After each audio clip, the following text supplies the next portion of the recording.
everyone, welcome back to IEEERAIT, which is your destination to learn something new in each video. In today's video as well, we have aimed to learn something new and interesting. The future of work is hyperautomation, a new way of designing, building, and managing work that can apply not just to physical tasks but also to mental ones. Automation has already provided many benefits for workers: more accuracy per hour, higher output rates with less fatigue, reduced cost for machinery. So today we'll look into what is hyperautomation and how does it work. Hyperautomation is a new way of designing, building, and managing work. By using the human-machine interface technologies that have been developed to allow machines and computers to take over many physical tasks, more and more jobs can be performed without people getting in the way. It is thought that hyperautomation will provide all the sort of benefits: faster service at restaurants with low prices, less costly personal assistants who never get sick or go on vacation, more productive employees who don't have to waste time in training sessions, and higher output rates with less human fatigue.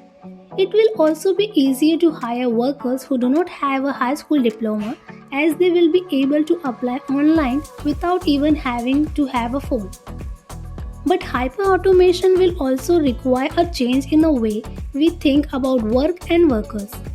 Many people today equate work with a job which can be taken from a person A and given to a person B, or eliminated altogether if automation makes it redundant. Hysterical or not, it does seem that this is exactly where we are headed if we continue to ignore the fact that machines and computers can never replace the human mind and all of its creative potential. As technology writer Walter Isaacson has pointed out, the holy grail of machine intelligence is to imbue machines with our humanity. Or as futurist Nielsen says, the intelligent machine would need an intelligent user. It would need to be trained. It would need to be flexible enough to learn new techniques and functions. It would need a goal or some criteria by which it could measure its success. And this is where hyperautomation comes in. The design, buildings, and managing of work should allow people not only to fill their roles more productively but also to infuse their elements of creativity and judgment into work tasks, doing the very thing that are most distinctive of human being, while machines do the things they do best. If your phone tells you when to go home, which en routes to take, and allows you to order your car on demand, then it has hyper-automated you. You might have also been hyper-automated if you are given a task at work and the instructions are provided by a computer. Hyperautomation is meant to make things more convenient for human beings by using technology to do tasks that humans would have done before. For example, a robot making coffee. This automation can be built in so that it helps the worker or done without ever speaking to them. For example, Google search. So how does this work? In order for hyperautomation to take place, machines have to be able to access and retrieve instructions that are usable by humans. The second step is to get the human workers involved in checking and verifying the instructions before they are transmitted to the machines with which they work. In this process, it could be essential that humans gain enough knowledge on how the machine works so that they can spot problems before they start causing error or even damage. The third step is that human workers have to decide on how to interact with machines in their work. Now that the instructions are retrieved by the machines, there is an increase in the possibility for errors to arise because of the complexity of making a decision or performing some activity.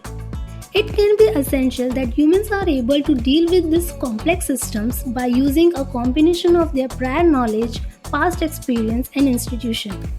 This can allow them to make decisions in a timely manner and still meet deadlines, goals, and objectives. The fourth step involves getting rid of humans when it comes to other tasks apart from checking instructions coming from machines. This would allow human workers to focus their time on the tasks that matters most to them. If a machine can easily do basic tasks, then it would be essential for humans not to need to participate in these activities in order to maintain their job. In short, work will be redefined by removing inefficiencies and redundancies that are present in the current model of work. The outcome is that machines and humans work together as a team where they can rely on each other based on what they both know and can do reach their shared goals. For hyperautomation to take place in real life, there must some economic incentivities as well as technical capacity for it to happen. Thus, the idea of hyperautomation is to replace workers in some tasks in order to increase their efficiency and therefore productivity. In this way, it becomes essential for human workers to be able to meet deadlines and obtain all the information they need from machines for them to fulfill their own responsibilities.